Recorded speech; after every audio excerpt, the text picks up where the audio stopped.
सौभाग्य आपका, आपको ये अमृत ज्ञान सुनने को और देखने को मिल रहा है।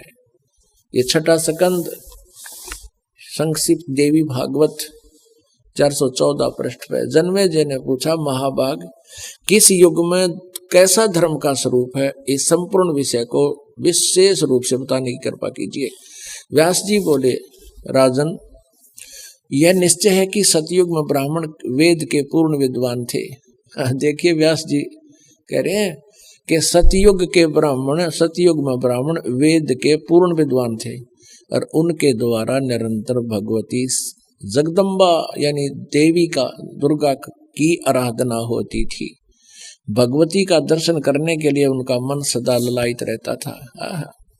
प्रत्येक गांव में शक्ति का मंदिर उद्घाटन हो, इस विषय की उनके मन में बड़ी उत्सुकता रहती थी।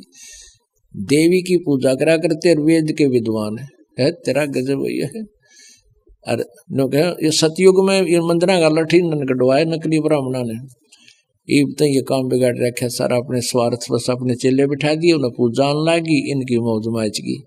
प्रत्येक गांव में शक्ति का मंदिर हो। अब यहाँ क्या बता, देखिए ये तो सतयुग के ब्राह्मणों की स्थिति, अब कलयुग के ब्राह्मणों की सती थी। और सुन लो इसी पवित्र पुराण में, धर्म की यही सती थी, त्रेता में भी रही परंतु कुछ ह्रास हो गया था। सतयुग की जो सती थी वह द्वापर में विशेष रूप से कम हो गई थी। राजन उन प्राचीन युगों में यानी सतयुग, त्रेता, द्वापर में जो राक्षस समझे जाते थे वे कली में ब्राह्मण माने जाते हैं कलयुग में, क्योंकि अब के ब्राह्मण प्राय पाखंड करने में तत्पर रहते हैं। दूसरों को ठगना, झूठ बोलना और वैदिक धर्म कर्म से अलग रहना कलयुगी ब्राह्मणों का स्वाभाविक गुण बन गया है। पुण्यात्मा, परमेश्वर ने 600 वर्ष पहले कहा था, वेद पढ़े पर वेद न जाने, ये बाँचे पुराण 18। और पत्थर को ये पत्ते खुआवे, भूल गए सिरजनहारा। वेद पढ़ने, वेद नहीं जाने, और ये बाँचे पुराण 18। और कह का पता नहीं, लेकिन पुराणों में क्या लिखा हुआ है। ब्रह्मा जी अजरो अमर है, सर्वेश्वर है, महेश्वर है, इनकी कोई माता पिता नहीं, यही समृद्ध शक्ति है। और ये जन्मते मरते नहीं।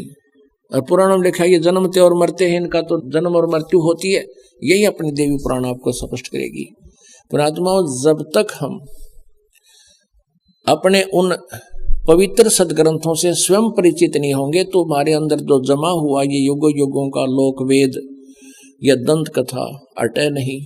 और इसके हटे बिना भगवान की रुचि बढ़े नहीं तो हमारी इन्हीं में आस्था पड़ी रहेगी।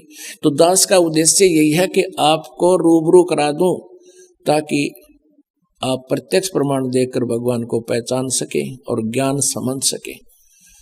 और ज्ञान समझ में आ गया फिर तो ये परमात्मा की महिमा बच्चा बच्चा गाया करेगा। और कोई भी नो कहेगा कबीर इज गॉड, अब तेनों का छोड़ किसने कबीर गॉड बना दिया, देख लो भाई, सुन लो, उस कबीर दानक न भगवान बतावे। यानी 1000 लाख करोड़ आदमी ये कहने वाले मिलेंगे। और फिर क्या होगा, एक भी विरोध करनिया नहीं होगा। वो न्यू कहेंगे कि हाँ भाई भगवान कबीर इज गॉड। कबीर तो परमात्मा थे, यही पूर्ण ब्रह्म थे।